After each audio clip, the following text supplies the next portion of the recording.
The rain had started earlier that evening, soft and steady, and now it was drumming against my windshield in rhythm with my thoughts. I adjusted the wipers, watching them swipe back and forth like a metronome. The city's lights blurred in the water, smearing across my vision like a dream I couldn't quite focus on. And then I saw them, red and blue, flashing in my rearview mirror like an omen. My chest tightened as I glanced at the speedometer, 32 and a 35. I wasn't speeding. My taillights were fine and my registration had been renewed just last month. So why were they pulling me over? Stay calm, I muttered to myself, my hands tightening on the steering wheel. Just stay calm. I pulled over to the side of the road, the tires crunching on wet gravel. The cruiser followed, its headlights casting long shadows across the trees that lined the street.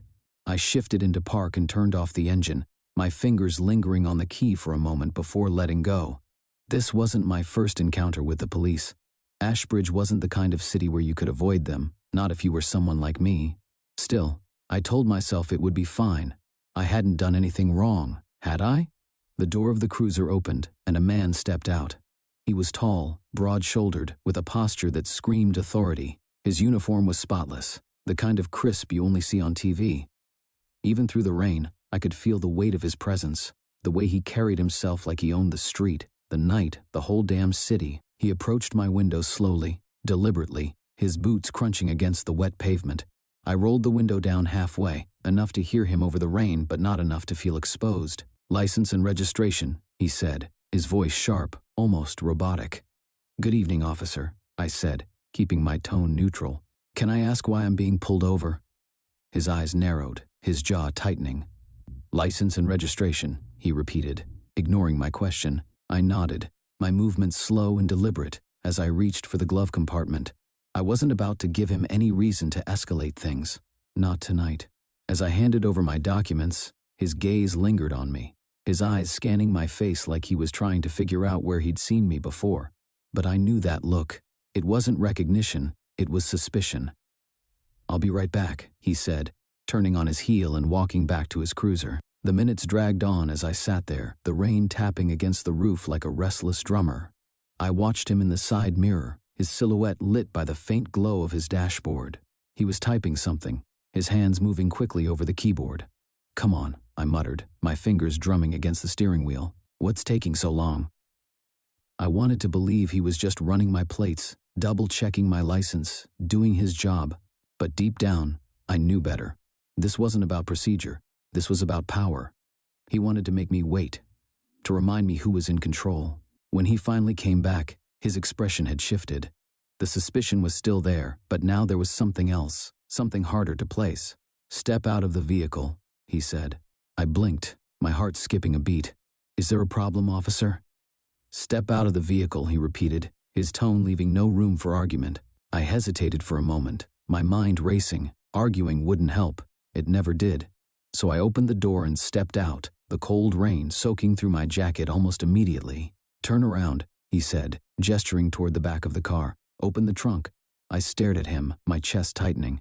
"Officer, with all due respect, you need a warrant for that." His lips curved into a smirk, the kind that made my stomach churn. "You see, that's where you're wrong," he said, his tone dripping with condescension. "I can check whatever I damn well please." "No," I said, my voice steady despite the fear creeping into my chest. "You can't." But he wasn't listening. He was already heading to the trunk, fumbling with his keyring like he owned the car. I felt a surge of anger rise in me, hot and sharp, but I forced myself to stay calm. "Officer, you're violating my rights," I said, louder this time. He ignored me. When he opened the trunk, his smirk faltered. Sitting neatly in the corner was a sleek, gray document case, the kind you might see a lawyer carrying. His curiosity piqued. He reached for it, his fingers trembling slightly as he unlatched the case. "Stop," I said, my voice firm. "That's private property." But he didn't stop. The case clicked open, and he flipped it up to reveal the contents inside. For a moment he froze, his eyes scanning the top sheet of paper. Whatever confidence he'd had evaporated in an instant. His jaw tightened, and his hands trembled as he held the paper closer to his face. What is this?" he muttered under his breath. I took a step closer, my heart pounding in my chest. "What's the matter, officer? Something catch your eye?" His hands were shaking now, the paper fluttering slightly in the rain. I could see the bold letters at the top of the document, notice of termination. Beneath that, his name, followed by a list of offenses that would make anyone think twice about hiring him for so much as a babysitting gig. This can't be real, he stammered, his voice barely above a whisper. Oh, it's real, I said, crossing my arms. And now, officer, I think it's time we had a little chat. The moment of reckoning, he looked like a man who'd just seen his future crumble in front of him. The rain plastered his hair to his forehead, and his hand trembled as he gripped the document. For a second, I thought he might collapse. His eyes darted between me and the paper, the arrogant facade crumbling into something raw and panicked. This is a mistake, he said, his voice uneven. It has to be. I stepped closer, folding my arms against the chill of the rain. Does it? Or is it exactly what it looks like? He flinched, his gaze dropping to the paper as if it might rewrite itself if he stared long enough. The silence between us stretched, heavy and electric. I let it hang, waiting for the weight of his actions to sink in. You're not supposed to. His voice faltered. I didn't. You didn't what, Hendrik? I said, my tone sharpening. Didn't think you'd get caught? Didn't think someone like me could hold you accountable? His head snapped up, and for a moment, the defiance flickered back into his eyes. You think you can do this? You think you can just ruin my life? I laughed, a short, bitter sound. Ruin your life? No, Hendrik. You did that all by yourself. I could see it in his face, the moment he realized this wasn't going to end the way he thought. His mouth opened to argue, but I wasn't interested in hearing it. Instead, I pulled out my phone and dialed the number I'd been holding on to for weeks. The line rang once before a familiar voice answered. Peterson. It's me, I said, my voice steady. I've got Hendrik here. Effective immediately, he's terminated. Notify HR and make sure the paperwork is expedited. Hendrik's eyes widened, his panic bubbling over into desperation. Wait, he said, stepping toward me, his hands raised like he could physically stop the call. You don't have to do this. Please, just give me a chance to explain. I held up a hand, silencing him as I finished the call. Make sure the badge and gun are collected by the end of the day, I added before hanging up. When I turned back to him, he looked like a man who'd just been hit by a freight train. You can't do this, he whispered, his voice barely audible over the rain. I need this job. It's all I have. I took a step closer, my gaze locking onto his. And what about the people you've pulled this on before? The ones who didn't have a document in their trunk to fight back with? What about them, Hendrik? Did you think about what they had to lose? His silence was answer enough. The rain was still falling, steady and relentless, as Hendrik stood there, his shoulders slumped, his hands hanging limp at his sides. The paper in his hand looked like it might crumble under the weight of the water. I felt a flicker of something, pity maybe, but I pushed it aside. This wasn't about him anymore. It was about accountability. You had your chances, I said, my voice cutting through the rain like a blade, and you blew every single one of them. He looked up at me, his face pale and hollow. I can change, he said, his voice cracking. I can do better. I shook my head, the anger rising in me again. You don't get to make promises now. Not to me. You'll have to prove that to someone else. I turned and walked back to my car, the weight of the moment settling over me like a second skin. As I climbed into the driver's seat, I glanced at him one last time. He was still standing there, a broken silhouette against the rain, the paper clutched to his chest like it was the only thing keeping him upright. Driving away, I felt a strange mix of emotions. Triumph, yes, but also something heavier, something harder to define. I'd won, but at what cost? The city lights blurred in the rain, their glow stretching into streaks of gold and red on the wet pavement. This wasn't just about Hendrik. It was about all the times I'd been pulled over, questioned, humiliated, treated like I didn't belong in my own city. It was about the quiet rage I'd carried with me for years, the kind that eats away at you, bit by bit, until you're not sure what's left. I thought about the faces of the officers who had come before him, the ones who had smiled as they asked questions they already knew the answers to, their hands always hovering just close enough to their holsters to remind me who held the power. And I thought about the people who hadn't been so lucky, who didn't have the means, the privilege, the timing to fight back. Maybe this wasn't justice. Maybe it was just one small victory in a war that never really ends. But it was something. And in a city like Ashbridge, something was better than nothing. When I got home, the rain had finally stopped. The air smelled fresh, clean, like the city was trying to wash away the grime of the night. I stood on my porch for a long time, staring out at the empty street, the quiet stretching out around me like a blanket. Tomorrow, the headlines would run with the story. Hendrik's name would be plastered across the front pages, his offenses laid bare for the world to see. And maybe, just maybe, it would make someone think twice before abusing their power again. Or maybe it wouldn't. I wasn't naive enough to believe this was the end of anything. The system was too big, too entrenched, too broken to fix overnight. But for the first time in a long time, I felt like I'd made a dent. A small one, sure, but a dent nonetheless. And that was enough. Hendrik's breaking point. Hendrik stood in the rain, his hands trembling as the paper clung to his damp fingers. The cockiness, the bravado, all of it had melted away like wax under a flame. Now, there was nothing left but the raw edges of a man realizing he'd run out of excuses. "This can't be real," he muttered again, his voice breaking under the weight of disbelief. He wasn't talking to me anymore. He was talking to himself, as if saying it aloud might summon some miracle to undo what had just happened. I watched him, arms folded, leaning against the car. The rain dripped from my hair and slid down the back of my neck, but I didn't move. I wanted to see this. I needed to see this. For years I'd been on the receiving end of men like Hendrik, and now for the first time the tables had turned. "What's the matter?" I said, my tone sharp enough to cut through the sound of the rain. "Not so fun when the power isn't in your hands, is it?" He looked up at me, his eyes bloodshot and wide. "You don't understand," he said, his voice raw. "This job, it's all I've got." I straightened, taking a step closer. "Then maybe you should have treated it like it mattered. Maybe you shouldn't have seen it as a license to intimidate people." His gaze darted to the paper again, his lips moving silently as he read and reread the words, as if hoping they'd change. "There has to be a mistake," he mumbled.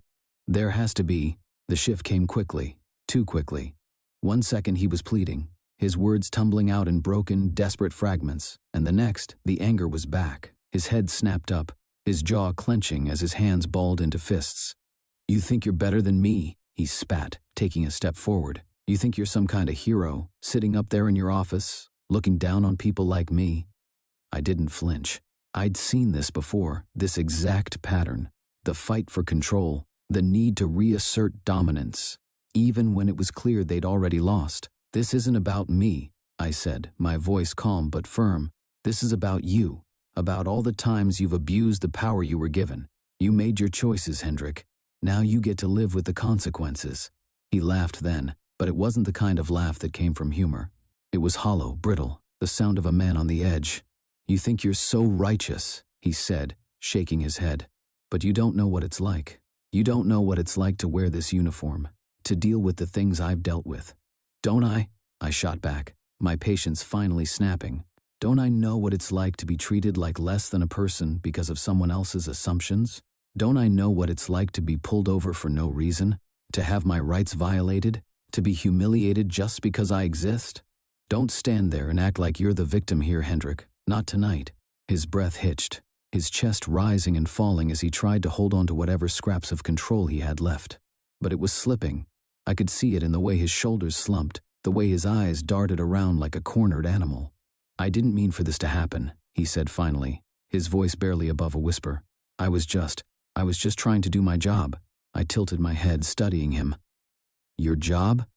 Is that what you were doing when you pulled me over for no reason? When you searched my car without a warrant? When you violated my rights because you thought you could get away with it?" He didn't answer. "That's what I thought," I said, taking another step closer. "You weren't doing your job, Hendrik. You were abusing it. And now, you're paying the price." The fight left him all at once, like a balloon deflating. His knees buckled, and he stumbled backward, leaning against the side of his cruiser for support. The paper slipped from his fingers, fluttering to the ground, and for a moment, I thought he might start crying. "I didn't mean for it to get like this," he said, his voice cracking. I didn't know what else to do." I crossed my arms, watching him. "You had a choice. You always had a choice. You just didn't think you'd ever have to face the consequences." He looked up at me, his face pale, his eyes glassy. "What happens now?" he asked, his voice trembling. I pulled my phone from my pocket, holding it up like a judge delivering a sentence. "What happens now is simple. You're done. You'll turn in your badge and gun, and you'll leave this department. Maybe you'll find another job, maybe you won't. But either way, you're not going to be in a position to hurt anyone else." He flinched at the word hurt, but I didn't let up. "And if you ever try to use that uniform again to intimidate, to harass, to abuse your power, I'll make sure you lose more than your job. Do you understand me?" He nodded, his movements slow and reluctant.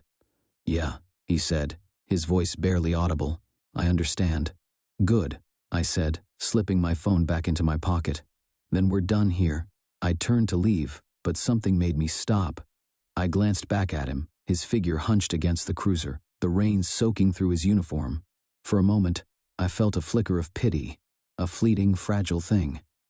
But it wasn't enough to change my mind.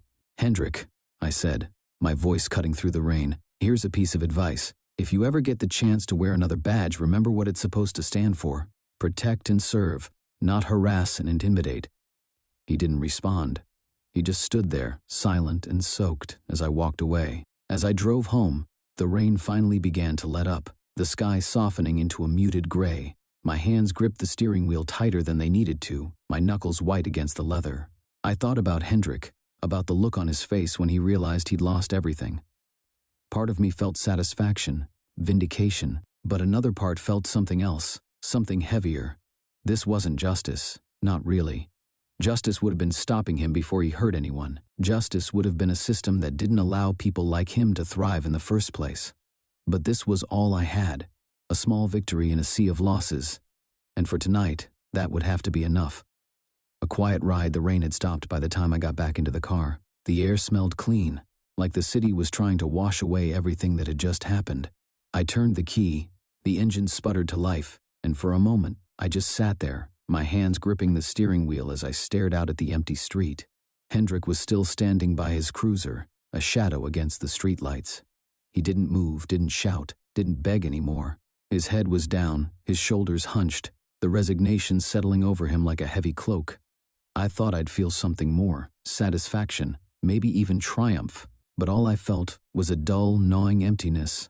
What had just happened wasn't a victory. It was necessary, but it wasn't enough to fix anything. As I drove away, the city blurred past me, the light smearing across the wet windshield. My thoughts swirled like the puddles on the asphalt, muddy and unsteady. Hendrik wasn't the first, and he wouldn't be the last. Men like him thrived in places like Ashbridge, where power wasn't just a tool but a weapon, wielded without accountability. Tonight, I'd broken one of those weapons. But for every Hendrik, there were 10 more waiting in the wings. Was it worth it? The question gnawed at me, even as I tried to push it down. I could already imagine the fallout. His colleagues whispering about what I'd done, the headlines dissecting the story, the public opinion splitting into predictable sides. Some would call me a hero, others would call me a villain.